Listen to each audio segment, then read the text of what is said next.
Now for our roundtable with our News Channel 5 political analyst, Mary Anna Mancuso and Brian Crowley. I asked what's top of mind for them as early voting begins and Election Day nears. You know, I think the election in this final couple of weeks has reached the point where it's not so much about changing people's minds. I don't think there's very many minds to change. And if you're still undecided, I'm puzzled. It's all about turnout at this point and who can get their people to the polls. And there's some interesting stats that came out with the voter registration, rather. Republicans have significantly closed the gap in Florida to the closest they've ever been, and they're like one percentage point apart, which is unheard of in Florida. Florida Democrats have not done a good job of registering voters. But Mariana, your thoughts?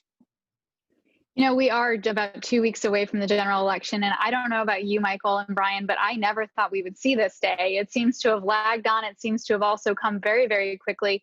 And it's interesting to see that as the vote by mail ballots begin to be returned and people start counting them, to see the Democrats are having a slight edge in the moment. And it'll be interesting to see if the Republicans will close the gap. Now, traditionally they have, but this election seems to be a bit different than previous years.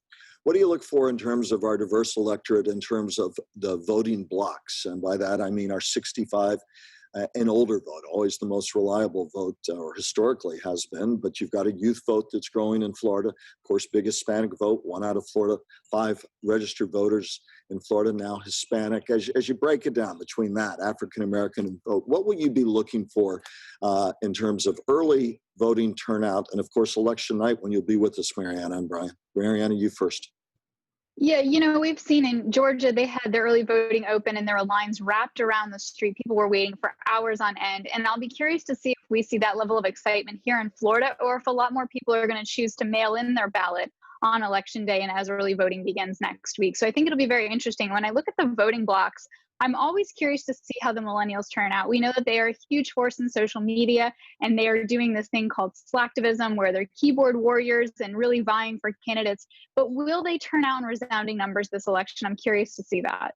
Brian, the keys you'll be looking for. Well, clearly we have to keep an eye on African American voters to see whether or not they come out in the kind of big numbers and vote Democratic to help Joe Biden. And of course, Hispanic numbers in South Florida, which, especially among the Cuban American population, also among Venezuelans and Colombians and some, they tend to be supporting Republicans. And you can see Trump and Pence and other Republicans working really hard on trying to push up those numbers. And, that's going to make a big difference as you start looking at the rest of the state and as the votes start coming in on election night. So if both sides don't do well within their core groups, they're in trouble.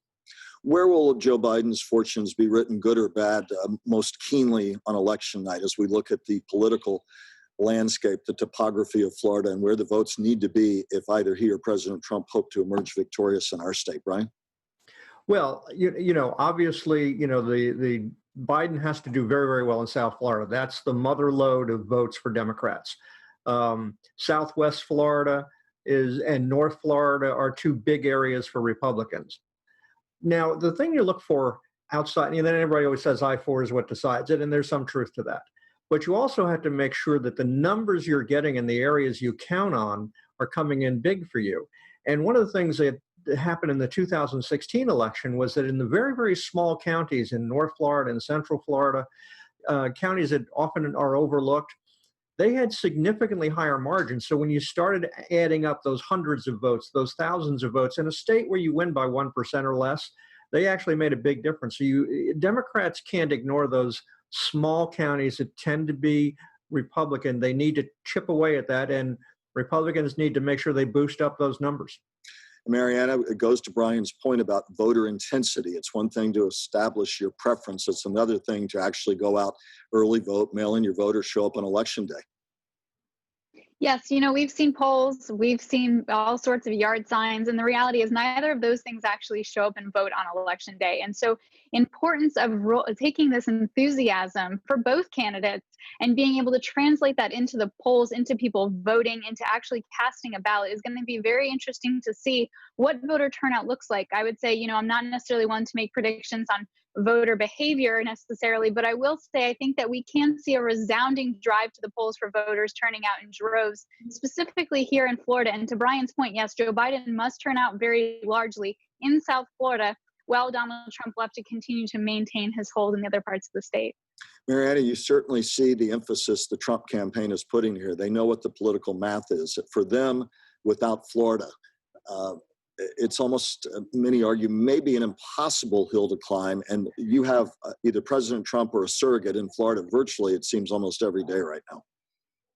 Yes, Florida is the path to the presidency. I think Brian and I have said this continuously for the past, what seems like over a year now, that in order to get to the White House, Trump must win Florida. And if he does not win Florida, it will be a very staggering wait for him. He may be limping to the White House. It will be difficult, surely. And Brian, final quick thought in this segment, same topic though. For President Trump, Florida almost seems must win. People say, well, isn't it for Biden? And you can argue yes, but there seems to be political math that could get him there if he didn't have Florida. But for President Trump, it almost seems like it could be Florida or bust unless he duplicates 2016 exactly.